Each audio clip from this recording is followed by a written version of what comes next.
2 years after the Batman brought a grungy new take on DC's Dark Knight and reopened Gotham City for business, HBO's The Penguin is back to remind us why we love that movie so much. And episode 1 achieves that while expanding the world and turning the light of the bat signal onto Colin Farrell's Cobb without Robert Pattinson's Bat is a hugely impressive start. Impressive. Most impressive.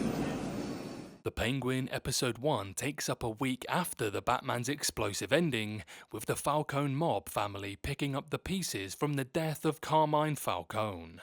Farrell's Cobb, shorn of most of his original DC Comics surname, returns as an opportunistic and aspirational mobster intent on exploiting any weaknesses he can. He's joined on the Penguin cast by some great newcomers who immediately make a mark in episode 1. The first episode is all about reaffirmation and reassurance, and in the hands of showrunner Lauren LaFranc and director Craig Zobel, it's a very strong start.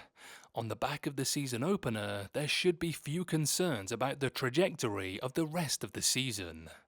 It's a grand performance marked by Farrell's stunning transformation, to the point that it's still shocking that it's even him under the makeup and his exaggerated physical quirks, but Cobb is a triumph of subtlety too.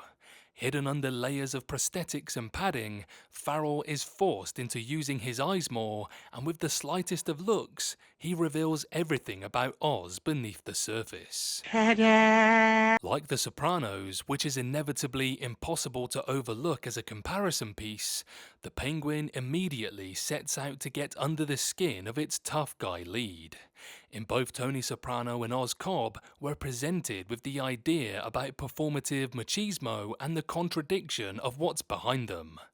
Even without the added depth that will come with later episodes, you immediately get a sense of who Penguin really is. There's always a danger with spin-offs dedicated to villains that you peel back too much and destroy their mystique. The Anakin Skywalker effect, let's call it. But the Penguin episode 1 sets its stall out clearly with a reminder of who Cobb is and why he's not DC Comics' familiar Penguin. Oz is a fringe player granted power because it's good for business, who wears his insecurities just under his skin. Thanks to Farrell's excellent performance in the first episode, you're immediately gifted that insight. It's in the way he dresses, how he holds himself around more powerful people, and in the briefest of moments like checking how he looks in the car window reflection before a mob meeting. Everything about this messy, complex character feels intricately planned and exquisitely realised by Farrell. The other danger with spin-offs is that they have to leave behind the main cast of the original by design. There is no Batman here apart from the brief mention during the opening newsreel that establishes how broken Gotham is. That's important because it also gives Robert Pattinson's Dark Knight something of an alibi for not showing up as the criminal underworld jockeys for position. Just about anyway, there's enough going on in episode 1 that he's not much of a miss. The only complaint with the cast, and the slightest issue with Farrell's performance too, is the accent work. At times, they can get a little cartoonish, and it's the only time the magic really slips.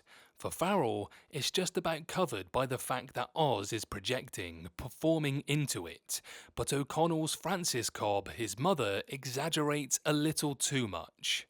Sofia arrives not quite fully formed with the burden of her past and an extended stint in Arkham Hospital for the Hangman murders, and a barely concealed animalism that's hard to pin down at this stage. She offers an immediate and urgent threat to Oz's plans for criminal conquest, not least because of her name, but also because of her suspicions of him. Milioti is excellent, suggesting depth to the character that will come to be revealed. Oh, beautiful. Belize arrives with all sorts of background warning alarms about Scrappy-Doo syndrome, given he's presented as Oz's sidekick. But impressively, the Penguin handles his introduction very well by nailing his narrative function to the mast. He is a means for Oz to reveal his philosophy for success, as well as being standing for the audience. As he is drawn into Oz's world, so are we, irresistibly, and Felice's subtle performance sells that well. His stutter, a vulnerability that intrigues Oz, also feels very authentic. Say what you will about Christopher Nolan's Dark Knight movies, but they didn't do particularly well by Gotham. The most famous city in DC lore was a blank canvas behind Christian Bale's Batman, lacking the character of Burton's more grandiose architectural vision. The Penguin's version lacks the gothic and baroque excess of Burton and Schumacher's design, but it's built to feel claustrophobic. We're given a look at both sides of Gotham, the luxury of the rich communities which Oz aspires to make his own, and the devastation of the poor communities that were most affected by Riddler's bombs in The Batman. The choice to set those sides in conflict while painting everything in a moody, muddy colour, which gets a little distracting, is a richly rewarding reintroduction to Gotham. There's an understated otherworldliness about how it's shown that redoubles all confidence in not only Matt Reeves' Batman universe, but in the creative team chosen to expand it. Nice. Nice. Nice. Nice!